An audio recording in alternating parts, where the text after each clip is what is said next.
Ok, entonces vamos a empezar un nuevo capítulo ya para nosotros, que sería el tema de bombas hidráulicas, ¿sí? Es en realidad una continuación del capítulo anterior, ¿no? De dinámica de fluidos. Ahora vamos a centrarnos un poco más sobre el elemento que adiciona energía mecánica al sistema, ¿ok? Entonces, como ustedes sabrán, sí, como dice acá, entre los dispositivos que tenemos, de los cuales transfieren energía a un fluido, se puede hablar bastante de bombas, ¿no? La finalidad dice que es transferir energía mecánica al fluido, ¿ya? Cuando se habla de bombas, dice, si se tratara, por ejemplo, de fluidos incompresibles, vale decir líquidos, estaríamos hablando entonces de bombas como tal, ¿no?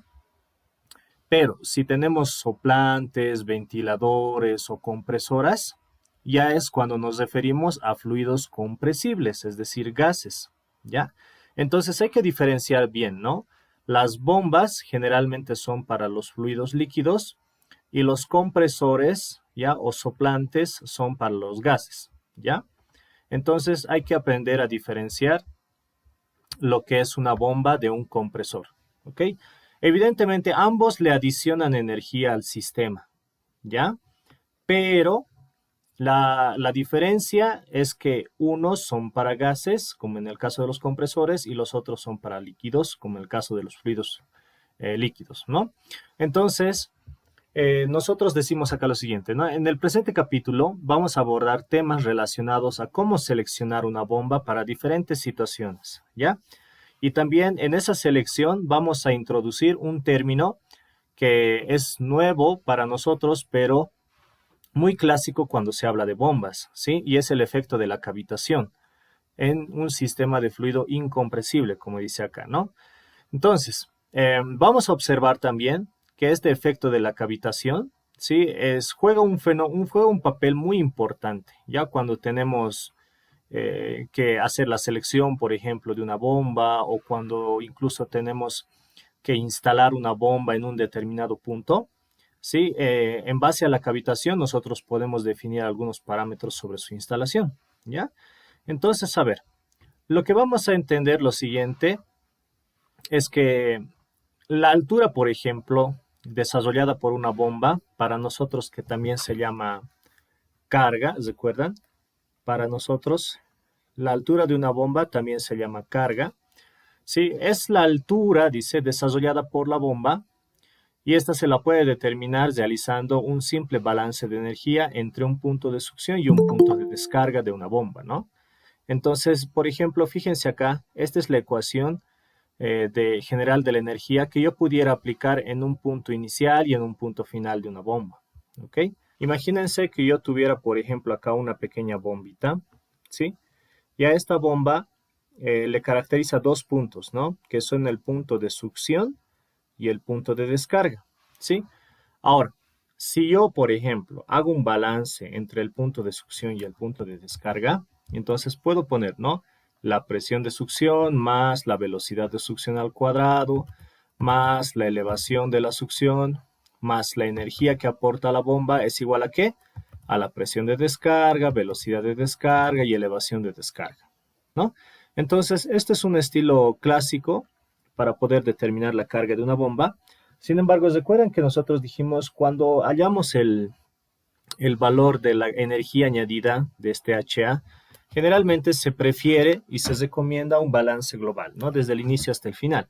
Sin embargo, ya ahora vamos a encontrar situaciones en las cuales yo me voy a ver forzado, por ejemplo, a hacer un balance de el punto de succión al punto de descarga directamente, ¿sí? Entonces, a ver, cuando nosotros decimos entonces que este término es la energía añadida, si yo quisiera, por ejemplo, despejar su valor, entonces vamos a entender que la carga que está adicionando esa bomba va a estar dada por la siguiente expresión, ¿no? Fíjense, la energía añadida entonces es toda la energía, ¿sí? Que yo tengo en el punto de descarga de una bomba. No se olviden que la bomba está de esta forma.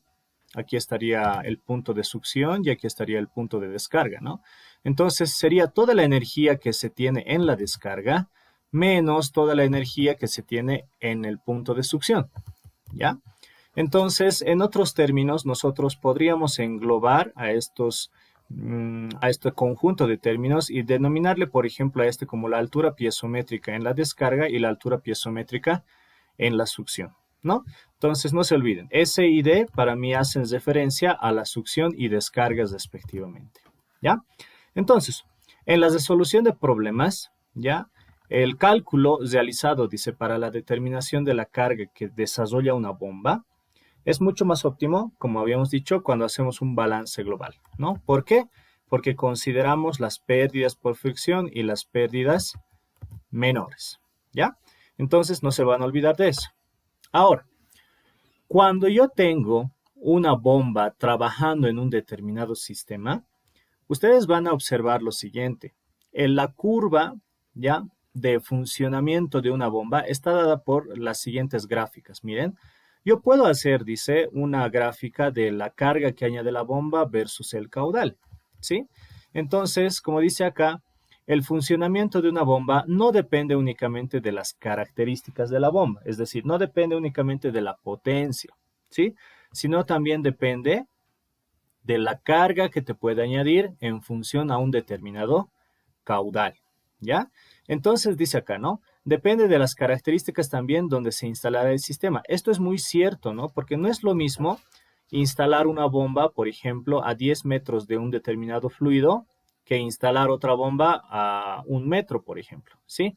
La diferencia en su funcionamiento, entonces, va a ser muy importante, ¿ya? De acuerdo al lugar donde yo lo esté instalando. Entonces, en esta gráfica ya podemos observar algo que es bastante común cuando estudiamos bombas, que es la energía que aporta la bomba versus el caudal, ¿no? Vamos a encontrar una curva que es la que está bajando hacia abajo, ¿sí? Que se llama, en este caso, curva característica de la bomba, ¿sí?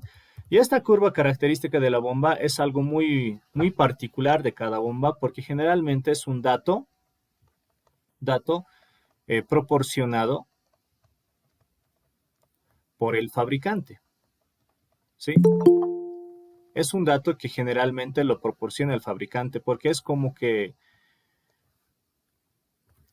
el dato técnico, la información técnica o la ficha técnica en todo caso de una bomba, ¿no? Ustedes han visto que cuando nosotros compramos cualquier artículo eléctrico, puede ser como un pequeño motor o cualquier electrodoméstico que funciona, por ejemplo, con un motorcito, ¿sí? Ustedes saben que en su caja generalmente viene un manual, ¿no? Y ese manual tiene datos técnicos acerca, digamos, del sistema eléctrico y demás, ¿sí? En el caso, por ejemplo, de la curva característica de la bomba, también es una información técnica, ¿no? De esa bomba, ¿sí? Y generalmente, ¿quién la hace esa ficha técnica? El fabricante, ¿no? Porque el fabricante, como ha diseñado la bomba, él es el que sabe cómo va a funcionar esta bomba en diferentes condiciones, ¿ya? Entonces, no se van a olvidar de eso, ¿ya? La curva característica de la bomba es un dato que te puede proporcionar el fabricante, ¿sí? Ahora, esta es entonces la curva característica de la bomba, ¿no? Ahora, fíjense que hay otra, ¿sí? Hay otra curva, pero que está subiendo, ¿no? En sentido contrario, ¿sí? Y esta se llama curva de demanda del sistema. También algunos le llaman curva característica, ¿sí? Del sistema, ¿no? También le llaman curva característica del sistema. Y esta, ¿sí? Si se fijan, tiene una tendencia creciente, ¿no? Eso quiere decir que, fíjense, a mayor caudal, ¿no? A mayor caudal, ¿sí? La demanda de la energía que necesita el sistema es mayor, ¿no? A diferencia, por ejemplo, de la curva característica de la bomba, que dice que a mayor caudal, la energía que te puede aportar la bomba es menor, ¿cierto? Entonces, entre estas dos curvas, ¿ya? Entre la curva característica de la bomba y la curva de demanda del sistema, puede haber lo que se denomina un punto de intersección, ¿no? Que en realidad para nosotros es un punto de operación de una bomba, ¿ya? Entonces, fíjense, que el punto de operación de una bomba es la intersección entre la curva característica de la bomba y la curva de demanda del sistema. ¿Qué te está diciendo este punto de operación? ¿Sí? Este punto de operación está caracterizado por tener obviamente el valor de un caudal y tener el valor de una carga de la bomba, pero vamos a decir en situaciones óptimas, ¿sí? Curva de punto de operación óptima u óptimo, ¿sí? Es lo que nosotros vamos a preferir calcular para un determinado sistema, ¿sí? Porque nosotros lo que queremos es que cuando instalamos, por ejemplo, una bomba, ¿sí? Lo que queremos es que esta bomba trabaje en las mejores condiciones, ¿no? Entonces, trabajando en las mejores condiciones, vamos a obtener obviamente mayor energía, ¿sí? Mucha más energía y también vamos a poder manejar mayor caudal, ¿cierto?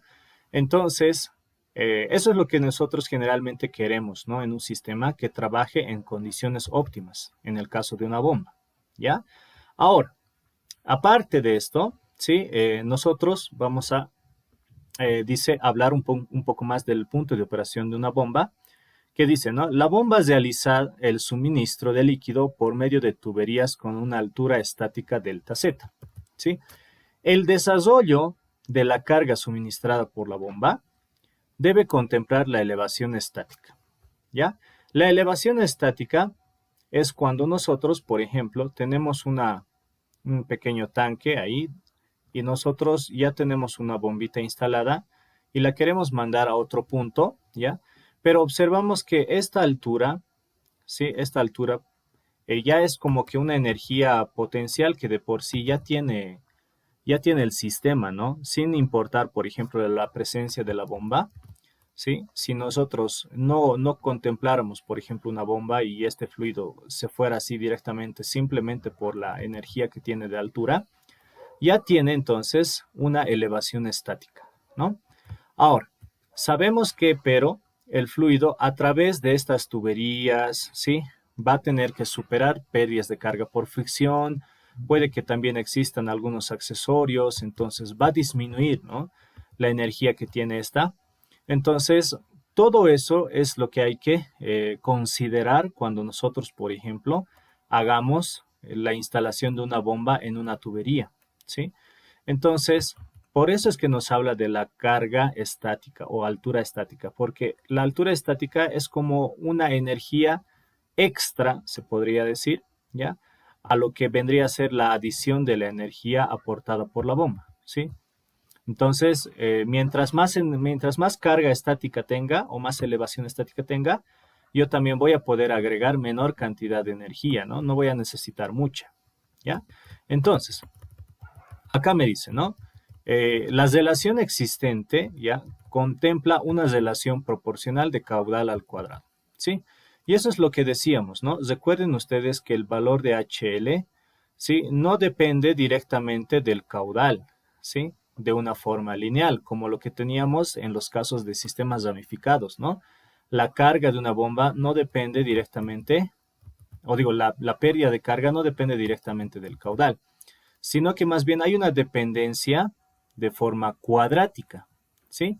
Las pérdidas de carga o en este caso las adiciones de energía también van a depender del valor del caudal, pero elevado al cuadrado, ¿ya? La relación que tienen estos va a ser de esta forma. Por eso es que la energía o la curva de una bomba, ¿sí? Tiene esta tendencia, ¿no? De tener una disminución en forma, se podría decir en forma cuadrática, pero decreciente, ¿sí? En cambio, fíjense, en el caso de la curva de la demanda del sistema también tiene una dependencia, pero cuadrática del caudal, sin embargo, esta es creciente, ¿no? Entonces, hay que aprender a diferenciar la curva de una bomba y la curva de un sistema. Ambas tienen tendencia cuadrática, pero una disminuye, como en el caso de la bomba, y en el caso del sistema crece, ¿ya? Entonces acá dice, ¿no? Los valores de carga, H, o el valor del caudal, lo determinamos por la intersección de las curvas características y de la curva de demanda, ¿no?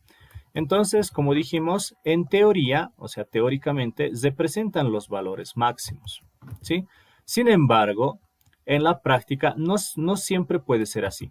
Es decir, que nosotros vamos a observar, por ejemplo, un poco más adelante, que la curva característica de una bomba, por ejemplo, no siempre tiene esta tendencia, ¿no? Hay algunas que son relativamente lineales, ¿sí? Pero eso obviamente va a depender mucho de las condiciones de una bomba, del modelo de una bomba, ¿sí? Y de diferentes otras características que vamos a ver un poco más adelante, ¿ya? Entonces dice, ¿no? Si es que dichos valores no lo fueran, es decir, estamos hablando del caudal y de la energía que aporta, entonces se puede presumir que la bomba no es adecuada para condiciones específicas. Es decir, hay algunas bombas, por ejemplo, que vamos a ver, que no necesariamente funcionan en un determinado sistema, ¿ya? Y eso lo vamos a saber a través de algunos parámetros que vamos a calcular. Es decir, yo puedo tener instalada una bomba en un sistema, pero esta bomba no siempre va a funcionar bien, ¿sí? Entonces vamos a aprender incluso nosotros a ver cómo es que puedo diferenciar cuándo una bomba va a trabajar bien y cuándo no lo va a hacer, ¿ya? Entonces, a ver, una de esas características, ¿ya? Que vamos a nosotros calcular se llama velocidad específica de una bomba. La velocidad específica, dice, define el tipo de bomba. Es decir, con la velocidad específica, ustedes pueden saber si, por ejemplo, su bomba va a ser de flujo radial, si su bomba va a ser de flujo mixto o si su bomba va a ser de flujo axial, ¿sí? Todo eso ustedes lo van a poder determinar con la velocidad específica de una bomba. Ahora, en el sistema inglés británico, ya en cuanto a las unidades, la velocidad específica de una bomba viene dada por esta expresión. Fíjense, donde dice, ¿no? En este caso, para nosotros, este n sub s, ya, es la velocidad específica de una bomba, pero en el sistema inglés, ¿ya? Donde, sí, dice, esto es la velocidad específica de la bomba, pero tenemos otros términos como el WE, por ejemplo, que para nosotros va a ser la velocidad de giro o velocidad angular de una bomba, es decir, las revoluciones que te puede proporcionar esta bomba por minuto, ¿no? La velocidad de giro. Por, dice, la raíz cuadrada de el caudal. Pero este caudal, ya, si es que estoy en el sistema inglés, ya, fíjense, el caudal dice que tiene que estar en unidades de galones por minuto, ya, o GPM también, en algunos casos le ponen, ¿no? Galones por minuto GPM. Y el valor, dice, de la carga, este valor ya lo conocemos bastante bien, es la energía que aporta la bomba. Dice que puede estar o tiene que estar más bien en unidades de pies, ¿no? Entonces, fíjense, la energía, o digo, el valor de la velocidad específica de una bomba es igual a la velocidad de giro, la raíz cuadrada del caudal expresado en galones por minuto y la energía que aporta la bomba en elevado a la 3/4, ¿no? Esto pero tiene que estar expresada en pies, ¿ok? Ahora, nosotros ya, cuando ya hacemos el cálculo de este valor, de la velocidad específica, podemos tener algunos valores, ¿no? Y estos valores nos van a decir, como habíamos dicho, si es de flujo radial, de flujo mixto o de flujo axial. Digamos que en el caso de la velocidad específica, me sale un valor entre 500 y 5000. Si me sale este valor, un rango en estos dos valores, entonces yo podría decir, esa bomba es seguramente de características radiales o para flujo radial, ¿sí?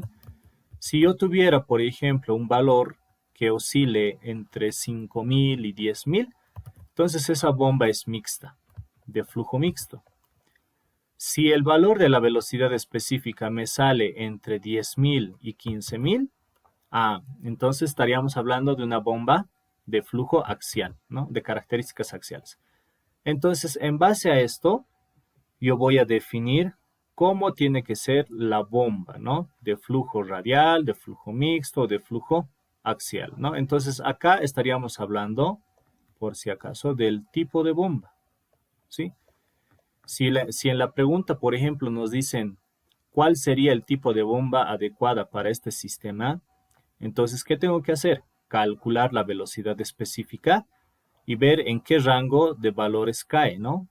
Entonces, en base a eso, yo voy a decir si la bomba es de tipo axial, de tipo radial, de tipo mixta o de tipo axial, ¿no?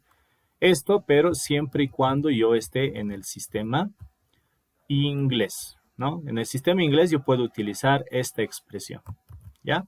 Ahora, ¿qué pasaría, pero si estamos en el sistema internacional? También podemos utilizar esta ecuación, pero con algunos cambios, ¿no?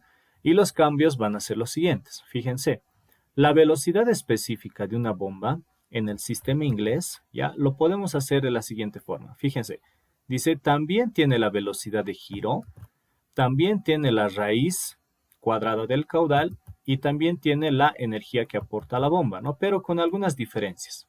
A ver, fijémonos, dice, donde ya este ns es la velocidad específica de la bomba, no se olviden en el sistema inglés, o digo sistema internacional, dice WE para nosotros se va a llamar velocidad de giro o velocidad angular. Entonces, en este caso, la diferencia comienza por acá. La velocidad de giro ya tiene que estar, dice, en el sistema internacional en unidades de radianes por segundo, ¿ya? A diferencia del anterior caso donde lo teníamos en revoluciones por minuto, ¿ya? Luego, ¿qué pasa con el caudal? Fíjense, el caudal yo lo voy a expresar, dice, en unidades de metro cúbico por segundo. En cambio, en el sistema inglés estaba en galones por minuto o GPM, ¿no? Que es galones por minuto también. Sí, esa es otra diferencia. La carga que te aporta la bomba, dice, tiene que estar en unidades de metros, ¿sí? En el caso del sistema inglés estaba en pies, ¿ok? Pero en el sistema internacional adicionamos un término, ¿sí? Que es el término de la gravedad en un determinado lugar, ¿no? Generalmente estilamos utilizar el valor de 9,81 metros por segundo cuadrado, ¿no? En el caso, por ejemplo, de la velocidad específica, si se fijan, la gravedad y el término de la carga que te aporta la bomba, todo está metido dentro de un paréntesis para ser elevado a la 3/4. A diferencia, por ejemplo, del sistema inglés, donde la carga de la bomba está sola, ¿no? Y esta sí está elevada también a la 3/4. Entonces, fíjense, estas son las ecuaciones para utilizar en el caso de la velocidad específica de una bomba, ¿no? Tanto en el sistema inglés como en el sistema internacional. Ahora, cuando utilizamos esta ecuación, al igual que en el caso del sistema inglés, vamos a tener también valores, ¿no? Estos valores ya van a ser de la siguiente forma. Si yo tengo en esta ecuación valores menores a 1, por ejemplo, la bomba dice que va a ser del tipo radial. Si tengo valores que oscilan entre 1 a 4, entonces va a ser una bomba de flujo mixta. Si tengo un valor o valores ya mayores a 4, entonces la bomba tiene que ser de flujo axial, ¿no? Exactamente igual que lo hice como en el anterior caso, ¿no? Donde tenía bombas de flujo radial, de flujo mixta y de flujo axial. En este caso eran valores de 500 a 5000, de 5000 a 10000 y de 10000 a 15000, ¿no? En el caso del sistema internacional voy a tener valores menores a 1, entre 1 y 4 y mayores a 4, ¿no? Pero igual puedo definir si la bomba va a ser radial, mixta o axial, ¿ok? Ahora, otro factor, ¿ya? Otra característica de este tipo de bombas, por ejemplo, las bombas hidráulicas, se llama factor de velocidad periférica, ¿ya? Este factor de velocidad periférica ya nos habla, ¿sí?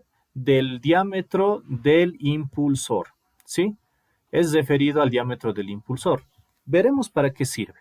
Dice, para el diámetro del impulsor, nosotros lo vamos a conocer como DI, dice, de una bomba o rodete de turbina, la relación de la velocidad periférica, ¿sí? Se denomina factor de velocidad periférica y se representa por phi, ¿no? Entonces, el factor de velocidad periférica es otro valor, otra característica de una bomba que está representada por phi, donde me va a permitir calcular el diámetro del impulsor de una bomba, ¿ya? Entonces dice, ¿no? Este factor puede adoptar valores desde 0 hasta un máximo a una cierta altura, ¿no? Dependiendo de la velocidad de funcionamiento. Es decir, puede oscilar, ¿ya? Entre 0 y un determinado valor, ¿no? Eso lo vamos a ver un poco más adelante. Donde, pero lo más importante es, dice, si yo quiero determinar el diámetro interno o el del impulsor, ¿sí? No se olviden que la bomba tiene estas características, ¿no? Si le hacemos un corte, por ejemplo, transversal a una bomba, va a tener estas características, ¿no? Y fíjense que el responsable de que el fluido, por ejemplo, tenga un impulso cuando ingresa a una bomba es el rodete, ¿no? Y el rodete va a tener un diámetro, que es este, ¿no? Este diámetro sería el diámetro del impulsor, ¿sí? Entonces, necesitamos también saber el diámetro de ese impulsor. ¿Por qué? Porque nosotros al momento de calcular, por ejemplo, qué tipo de, qué carga tiene que tener una bomba, ¿sí? Y también qué tipo de bomba vamos a utilizar, necesitaríamos saber también tal vez un aproximado del impulsor que se necesitaría para estas bombas, ¿no? Entonces, por eso es que también es importante conocer el diámetro del impulsor, ¿sí? Entonces dice acá, ¿no? A ver, esta ecuación, por ejemplo, que la tenemos acá, dice, se encuentra en el sistema inglés británico, ¿no? Y esta permite, dice, calcular el diámetro del impulsor de una bomba, como decíamos, ¿no? En función al factor de velocidad periférica, ¿ya? La carga de una bomba y la velocidad de giro, que ya sabemos que puede estar en revoluciones por minuto, por ejemplo, si es en el sistema inglés. La ecuación es la siguiente, ¿no? Dice diámetro del impulsor es igual a 153 por el factor de velocidad periférica, que es phi, por el valor de la raíz cuadrada de la bomba, de la carga de la bomba, dividido entre la velocidad de giro de una bomba, ¿no? Entonces, de esa forma es que vamos a poder calcular el diámetro del impulsor. Ahora, si estamos hablando entonces del factor de velocidad periférica, en la siguiente figura, dice, encontramos valores típicos del valor de este factor, ¿no? De velocidad periférica. Fíjense, esta es una gráfica ya extraída del libro Francine, donde nosotros podemos observar lo siguiente. Tenemos una escala, en este caso esta escala es para el rendimiento, ya en el eje vertical, ¿sí? En la izquierda, y del otro lado tenemos la escala, ¿sí? También en posición vertical, pero para el factor de velocidad periférica, ¿no? El valor que es phi e, como decíamos, ¿no? Fíjense que también tenemos escalas, en este caso horizontales, ¿sí? Escalas horizontales, pero ya son para las velocidades específicas, ¿ya? En el caso del valor superior, es la velocidad específica en el sistema internacional. En el caso de la escala inferior, ya en la parte de abajo, es para la velocidad en el sistema inglés, ¿no? Si se fijan, tiene bastante coherencia con lo que habíamos visto antes porque el valor, por ejemplo, de la velocidad periférica, de la velocidad específica de una bomba, para el sistema inglés oscila entre estos valores nomás, ¿no? Menores a 1, entre 1 y 4 y un poco mayor a 4, ¿sí? En el caso del sistema inglés, por ejemplo, los rangos ya son más prolongados, ¿no? Ya son mucho más los valores que podemos manejar. No se olviden que era de 500 a 5000, ¿no? De 500 a 5000, de 5000 a 10000 y de 10000 a 15000, ¿no? Sí, podemos también manejarnos en esos rangos. Ahora, fíjense que en esta gráfica también hay una curva, ¿no? Y esta curva, para empezar, es la que nos dice, por ejemplo, si es que nuestro fluido va a ser de flujo axial, de flujo mixto, ¿sí? O también hay otras bombas que se llaman centrífugas de vórtice, ¿no? Que son las radiales, ¿sí? Entonces, si yo, por ejemplo, quisiera conocer el rendimiento de una bomba, ¿qué es lo que podría hacer? Digamos que yo tengo un valor eh, de velocidad específica, ¿sí? En el sistema inglés. Digamos que yo he calculado un valor de 4000, ¿ya? Por ejemplo, ¿no? Entonces voy a ubicar el valor de 4000 por acá. ¿Y qué es lo que hago? Quiero determinar el rendimiento para empezar, ¿no? Entonces yo voy a decir, si voy a hacer mi escala en función al factor de velocidad periférica, entonces puedo ingresar por acá, hacer la intersección con la curva, ¿sí? Y luego hacer la lectura hacia la izquierda, ¿no? Entonces, ¿cuánto había sido el rendimiento de esta bomba? Ah, había sido del 60%, ¿cierto?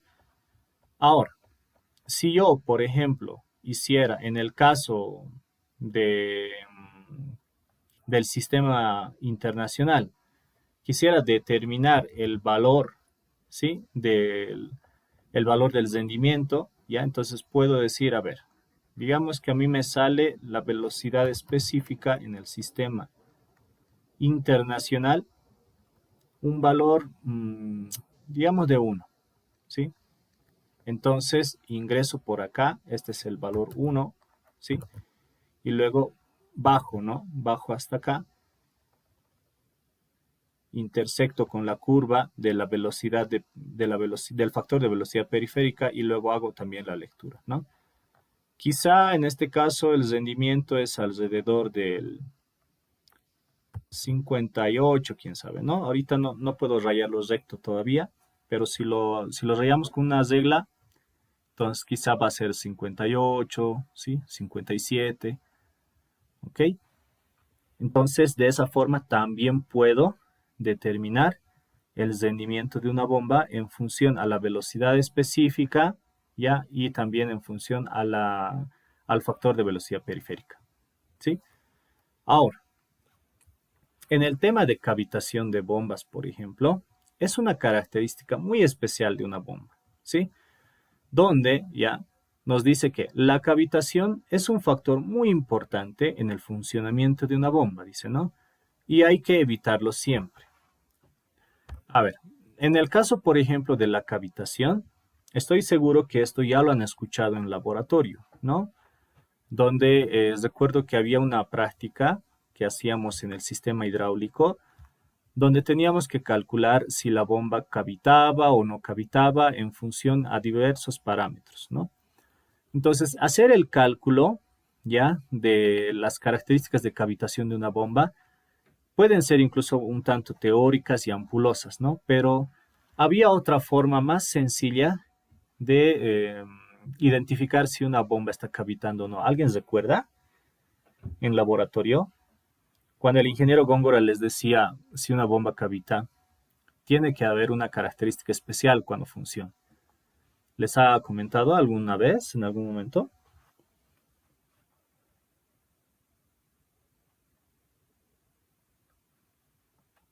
¿Nadie? Ya, entonces, tal vez no han hecho ¿no? No han hecho esa práctica de forma presencial, ¿o sí? ¿Hicieron laboratorios presenciales en el semestre? ¿O todo era virtual?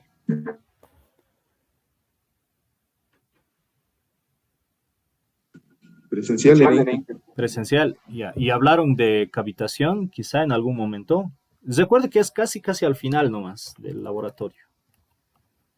O sea, ya por acabar el semestre, ¿no? En las últimas prácticas. ¿Hablaron? Nos mencionó de un ejemplo nomás, de un ejercicio que habitaba en la ciudad de La Paz y no a nivel del mar. Ya. ¿Qué les dijo, Per? ¿Recuerdas? No, Inge, no me recuerdo muy bien. Ya. Bueno, en realidad, a ver, digamos que yo tengo una bomba. A ver, la vamos a dibujar. Tengo una bombita acá, ¿sí? Y esta bomba, no sé, digamos que está a nivel del mar, ¿sí? Donde ustedes saben que la presión es de, ¿cuánto? 760 milímetros de mercurio, ¿no? Esta bomba. Digamos que está sacando agua, ¿no? ¿Sí? Entonces, esta bomba puede que no cavite, ¿no? Puede que no va a cavitar, ¿sí? Pero imaginemos que esta misma bomba yo me la llevo a la ciudad de La Paz, ¿no? A la ciudad de La Paz, ¿sí? Donde nosotros sabemos, ¿sí? Que también esta bomba va a poder funcionar, ¿ya? ¿Sí? Pero imagínense que acá ya hay un cambio, ¿no? ¿Y ese cambio cuál es? Que la presión, por ejemplo, ya es de 400 milímetros de mercurio. Alguien podría más o menos imaginar, no les digo que ya directamente que me den una explicación exacta, ¿no? Pero alguien podría ya imaginar qué tipo de cambios va a haber con respecto al funcionamiento de esta bomba. ¿Por qué tendría que haber algún cambio? ¿Debido a qué se produciría ese cambio? Por ejemplo, acá ya podemos decir, por ejemplo, que cavita la bomba, ¿sí? Pero es la misma bomba, pero no tenemos el mismo funcionamiento a nivel del mar, por ejemplo. ¿Debido a qué será? Estamos de acuerdo que la presión cambia, sí, hay un cambio de presión atmosférica. Y recuerdan que decíamos a un inicio siempre, cuando hicimos una de las primeras presentaciones, cuando hablábamos de la presión atmosférica, ¿qué es lo que tenemos menos acá?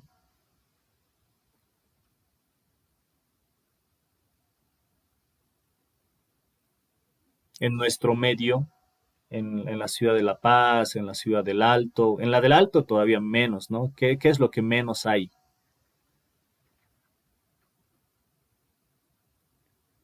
Están más elevados, ¿no? Entonces, ¿qué cosa hay menos? Tal vez la gravedad. La gravedad. A ver, en el caso de la gravedad, fíjate que aquí es 9,81 metros por segundo cuadrado.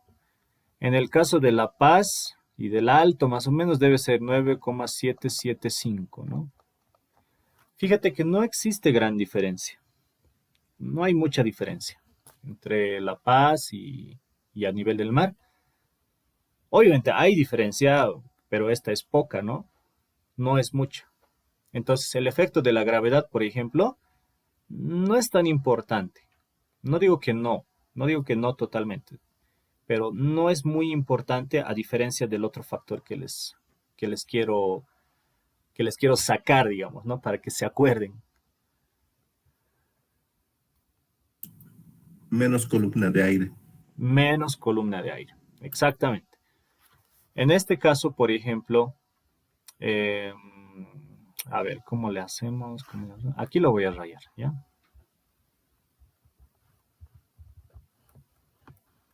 Ya. ¿Sí? En teoría, lo que nosotros tenemos, ¿ya? A nivel general sería esto, ¿no? Que digamos, nosotros tenemos un espacio que es el límite. Sí, es el límite de nuestra atmósfera, ¿no? Algo así. En el caso, por ejemplo, del, de las condiciones a nivel del mar, ¿sí? Nosotros podemos tener esto, ¿no? Ya, este es el mar, digamos, donde sabemos que la presión es igual a 760 milímetros de mercurio. Acá teníamos nuestra bomba funcionando, ¿no? Acá, ¿sí? Ahí, y esta bomba estaba operando así, ¿ok? ¿Sí? Acá, como dice su compañero,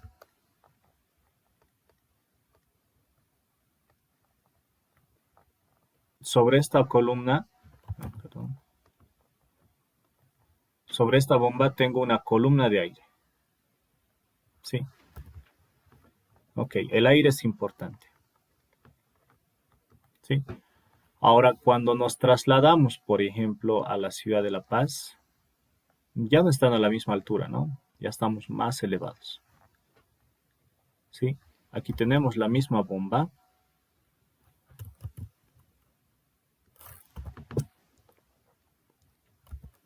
Sí, esta bomba puede igual estar sacando agua de algún lado. ¿Sí? Pero la columna de aire ya es menor, ¿no? Entonces aquí también hay aire, sí, está bien. También hay aire, pero es menor, ¿no? Cuando hay menor aire, ¿hay menor qué?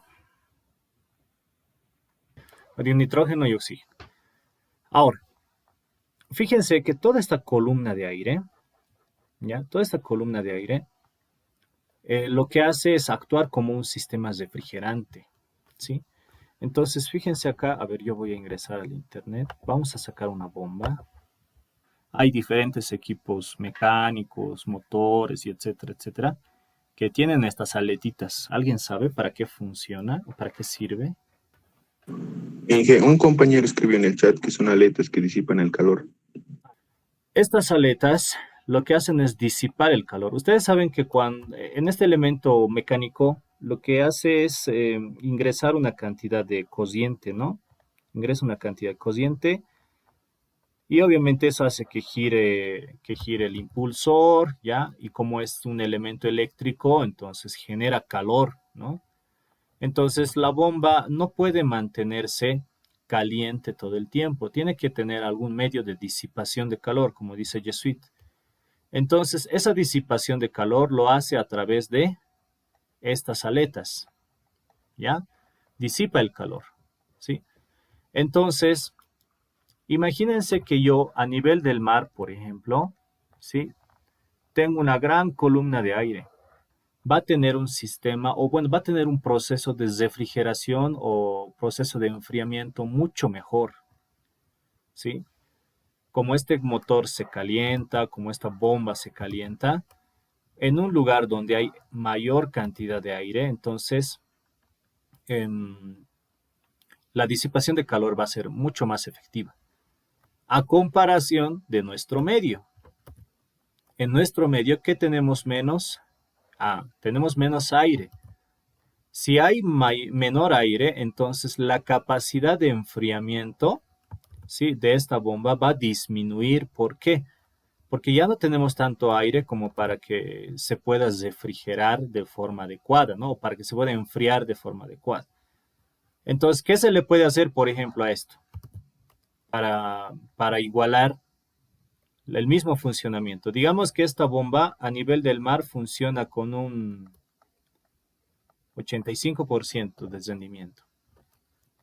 Pero en La Paz funciona, digamos, con un 60% de rendimiento. ¿Eso a qué se debe? Primero hemos dicho a la disipación de calor, ¿no? Y a la disipación de calor ya no es la misma, ¿sí? A nivel del mar es mucho mejor. En cambio, en nuestro medio ya es pobre la cantidad de aire, entonces no puede enfriarse tan rápidamente. Si a ustedes les dijeran, tienes que diseñar una bomba en la cual, digamos, el rendimiento sea bueno, sea por encima del 70%, por ejemplo, ¿qué se les ocurriría? El proceso de transferencia de calor también es muy interesante, ¿no? OP1 es como un pedazo nomás de lo que es OP2, porque en OP1 vemos las bases, ¿no? Vemos cómo se transfiere energía a un sistema con elementos mecánicos, vemos dimensionamiento, digamos, de algunos elementos como bombas y demás, pero no lo vemos como la parte mecánica, ¿no? Sino vemos más bien la parte del proceso. Y tienen que ser bastante imaginativos, ¿no? Incluso para resolver algunos problemas hay que tener bastante imaginación. Entonces, eso es lo que les decía, ¿no? Estas bombas, ¿sí? Trabajan, digamos, con menor eficiencia en lugares donde tenemos menor presión atmosférica, por ejemplo, ¿sí? ¿Debido a qué es? A que el rendimiento en la disipación de calor es pobre, ¿no? Es menor. Por eso es que las bombas, los equipos, los motores que traen desde el extranjero Acá, cuando lo hacen funcionar en La Paz, no quiere decir que se han arruinado por el transporte o que se han hecho engañar, incluso, ¿no? En algunos casos. Me ha tocado que en algunas empresas, por ejemplo, a las cuales yo les instalaba algunas cosas, me decían, pero en el catálogo no dice que funciona solo 2 horas, digamos. Tiene que trabajar 3 horas, 4 horas, digamos, ¿no? ¿Y eso a qué se debe? A que generalmente el sistema se enfriaba, o digo, se calentaba mucho y tenía que parar un tiempo para enfriarse un poco y luego volver a funcionar. Entonces, hay algunas personas, por ejemplo, que no entendían, pensaban que se les engañaba, ¿no? Entonces, tiene una explicación. Entonces, cuando se les explica, recién es que logran entender, ¿no? Que como tenemos menor aire acá, entonces la disipación de calor es menos y por lo tanto los equipos se llegan, digamos, a calentar mucho más rápido. Ahora, alguien dirá, entonces, pero ¿por qué no construyen equipos que trabajen muy bien, digamos, con rendimientos del 80%, del 85% acá en La Paz? Esto se debe a que las empresas, por ejemplo, que construyen estos equipos, que diseñan estas bombas, motores, lo que sea, la mayoría son países industrializados, ¿no? Y estos países generalmente se encuentran a nivel del mar, en Europa, en Estados Unidos, etcétera, etcétera. Entonces ellos no tienen condiciones como las que tenemos nosotros. Entonces, por ejemplo, para que estos sistemas tengan un mejor desempeño, acá en nuestro medio tendrían que diseñarlo siempre, ¿no? Desde cero, involucrando obviamente la presión atmosférica, la altura, las temperaturas incluso que tenemos, todo eso. Y con eso recién fabricar, digamos, por ejemplo, accesorios o digo, en este caso, elementos mecánicos que trabajen mucho mejor. Entonces, solamente quería hablarles un poquito de esto porque es algo técnico, es algo que ocurre actualmente y como ingenieros más adelante yo estoy seguro que lo van a ver bastante cuando ya estén trabajando en algunas empresas, cuando les toque hacer diseños, etcétera, etcétera. ¿Ya? Bien. Entonces, recuerden que decíamos lo siguiente, ¿no? A ver, cuando un fluido entonces avanza de una zona de mayor presión, las burbujas colapsan y su implosión produce un picado a la estructura del impulsor, dice, ¿no? Entonces, fíjense que acá, por ejemplo, cuando tenemos esta bomba, ya lo vamos a copiar.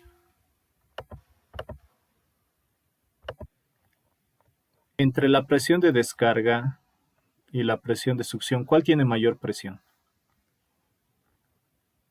¿En qué lugar hay mayor presión? ¿En la presión de succión o en la presión de descarga? Descarga. En la presión de descarga vamos a tener mayor presión porque la salida ya está saliendo con el HA, ¿no? La salida ya tiene la energía que aporta la bomba. Entonces no se olviden que mayor energía, mayor presión. En cambio, en la succión, aquí la presión es baja.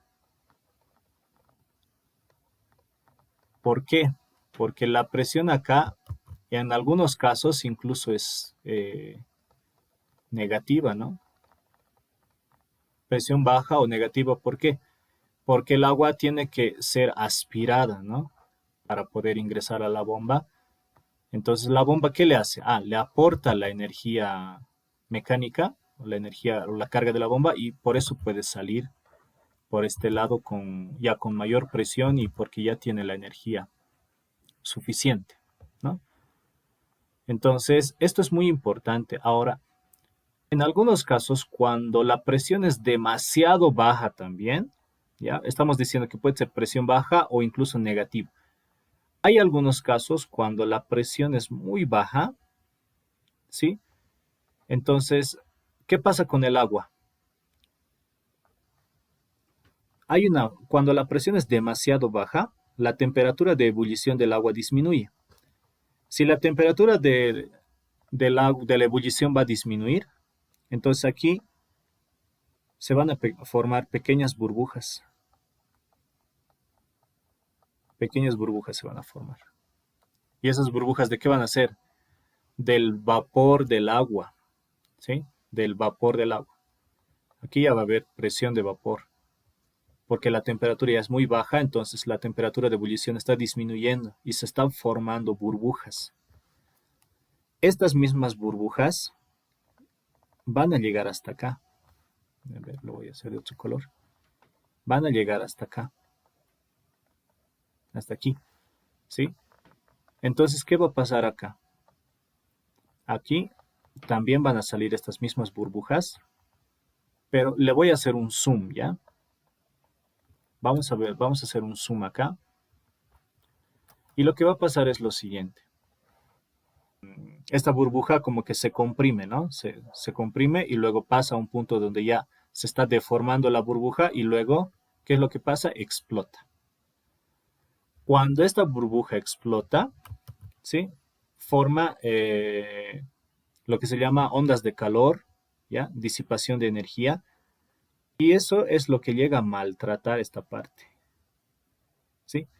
Maltrata maltrata el impulsor, maltrata, digamos, las conexiones, en este caso mecánicas, ¿sí? Lo empieza a corroer al interior, ¿ok? Empieza a deformar y a picar la parte interior de una bomba. Por más que sea metálica, siempre, digamos, si yo tengo este fenómeno de la cavitación en estas bombas, lo que va a producir es eso.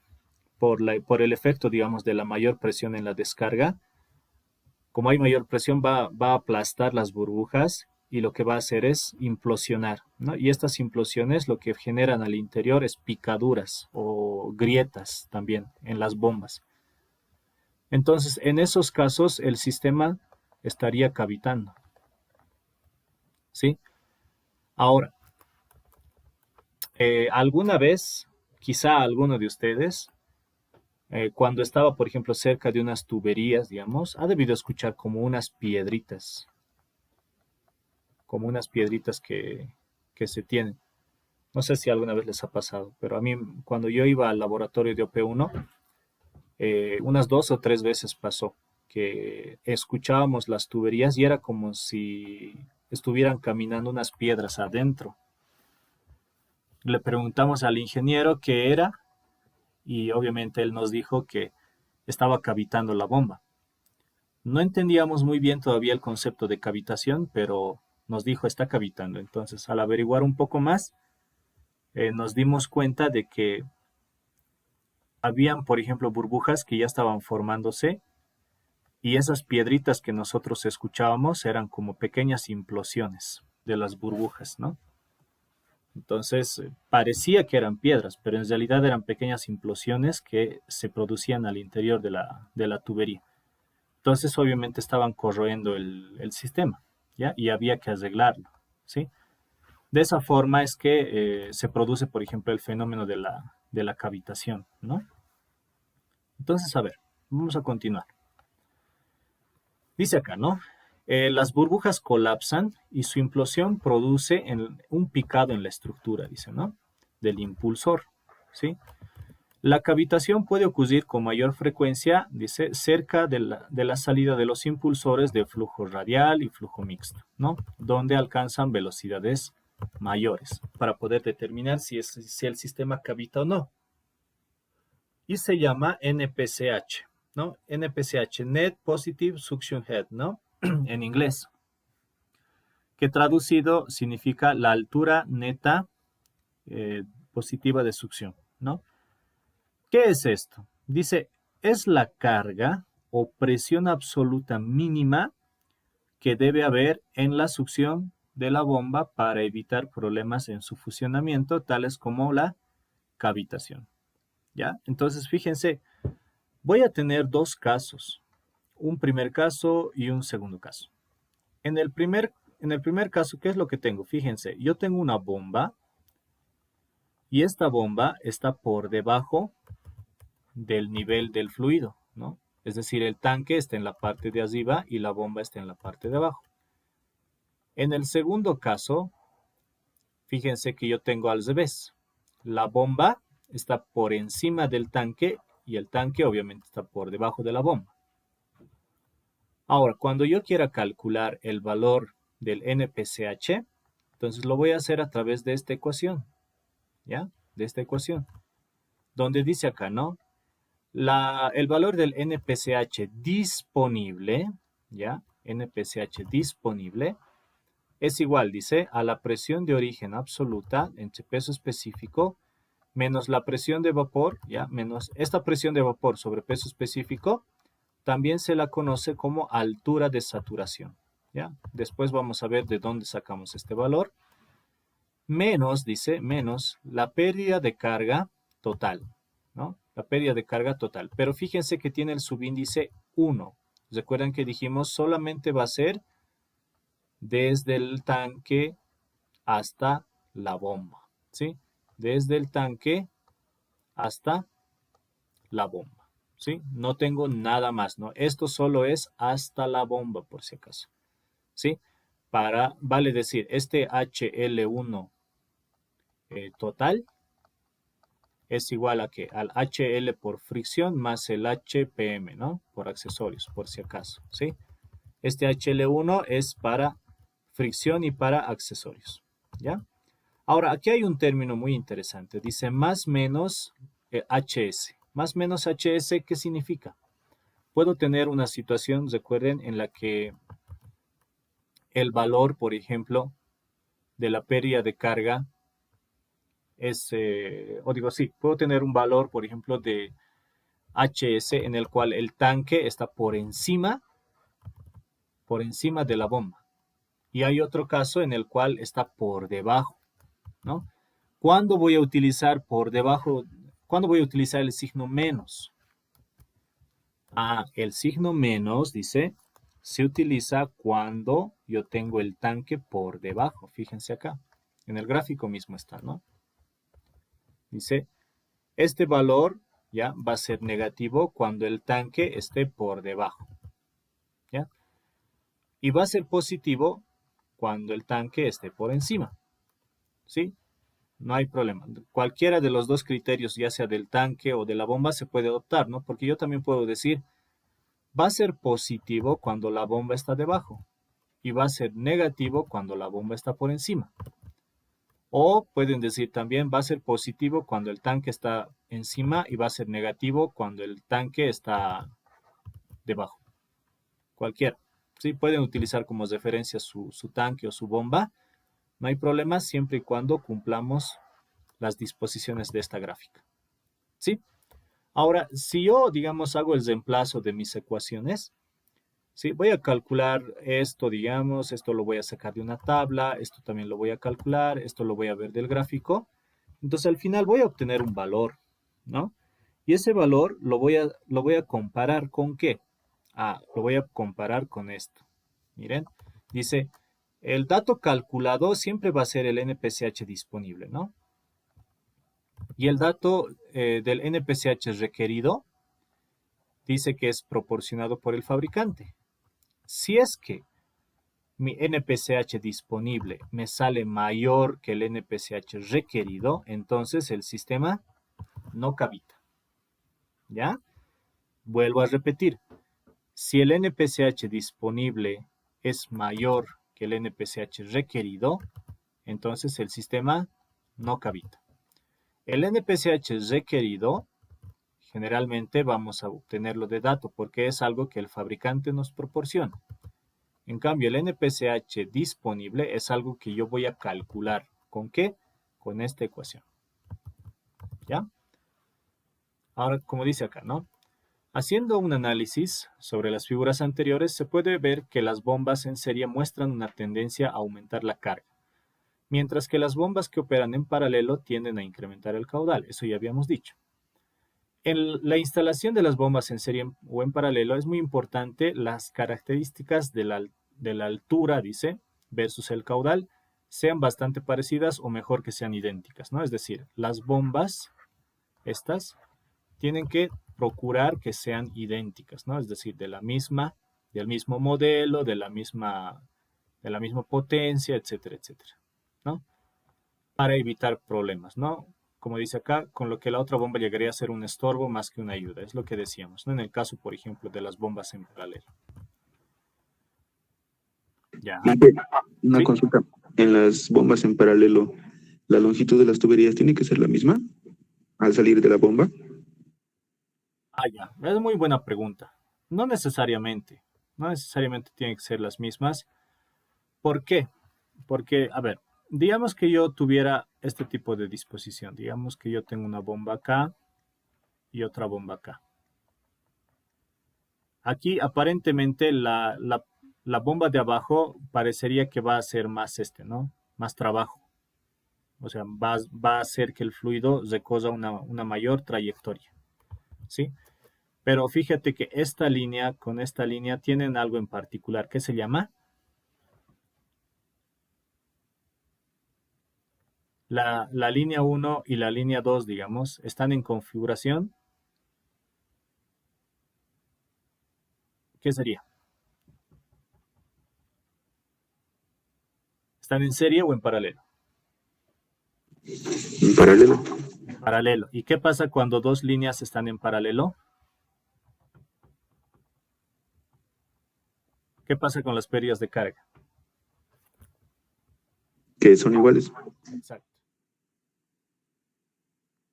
Entonces las dos bombas van a tener que superar, digamos, las pérdidas de carga, pero estas pérdidas de carga se van a considerar que son iguales. ¿Ya? ¿Más claro? ¿Sí? Sí, gracias. Ok. ¿Consultas? ¿Otras dudas?